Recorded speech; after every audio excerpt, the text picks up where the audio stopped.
क्या आपने कभी सोचा है, फिलिस्तीन सिर्फ एक जमीन नहीं बल्कि एक अमानत है, एक जज्बा है, एक जिम्मेदारी है।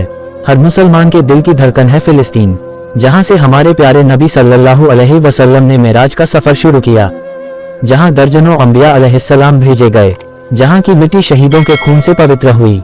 आज हम उसी सरजमीन की बात करेंगे जिसे अल्लाह ने कुरान में मुबारक कहा, जिसका जिक्र हदीसों में खास अंदाज में हुआ और जिसे आज भी ज़ुल्म के साए में रहने के बावजूद उम्मत की रहनुमाई चाहिए। कुरान की रोशनी में गंभीर और तसल्ली से सूरह अल-इसरा आयत नंबर 1 में अल्लाह ताला फरमाता है, पाक है वो ज़ात जो अपने बंदे को रातों रात मस्जिद हराम से मस्जिद अक्सा तक ले गया, जिसके इर्द गिर्द हमने बरकतें रखी। यही है फिलिस्तीन, यही है मस्जिद अल-अक्सा, जहां से मेराज शुरू हुई, जहां जिब्रील अमीन आए, जहां आसमान के दरवाजे खुले। अल्लाह ने इस जमीन को मुबारक कहा। ये सरजमीन सिर्फ एक नक्शे का हिस्सा नहीं, यह ईमान का हिस्सा है। तारुफ अल-अक्सा की पहचान। मस्जिद अल-अक्सा वो मुकद्दस जगह है जो दुनिया की तीसरी सबसे अफजल मस्जिद है। काबा और मस्जिद नबवी के बाद इसी का नाम लिया जाता है। ये वही जगह है जहां हजरत सुलेमान अलैहिस्सलाम ने इबादत की, जहां हजरत ईसा अलैहिस्सलाम पैदा हुए, जहां हजरत याकूब, हजरत यूसुफ, हजरत मूसा अलैहिमुस्सलाम की यादें बसी हुई हैं।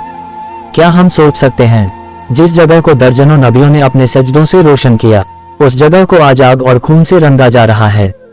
हमें ये समझना होगा, फिलिस्तीन सिर्फ फिलिस्तीनियों का मसला नहीं, यह उम्मत मुहम्मदिया का मसला है। हर मुसलमान का दिल अल-अक्सा से जुड़ा होना चाहिए, क्योंकि यह हमारा ईमानी राब्ता है। जो अल-अक्सा से महरूम है वो उम्मत के दर्द से बेखबर है।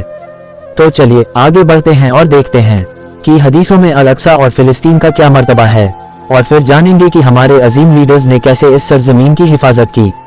शुरुआत सादी और असरदार लहजे में।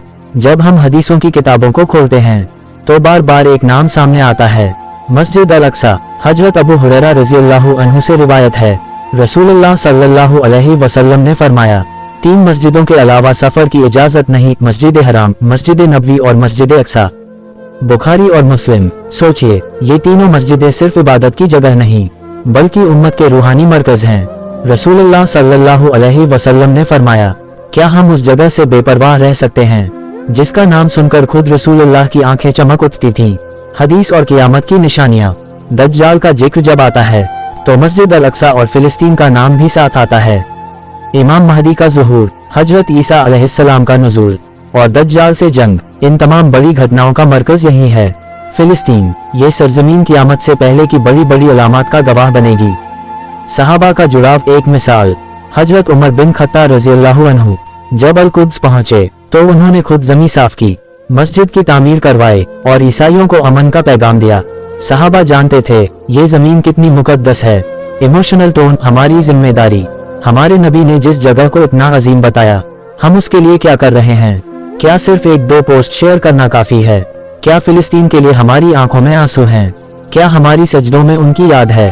अगर जवाब नहीं है तो फिर हमें खुद से सवाल करना होगा।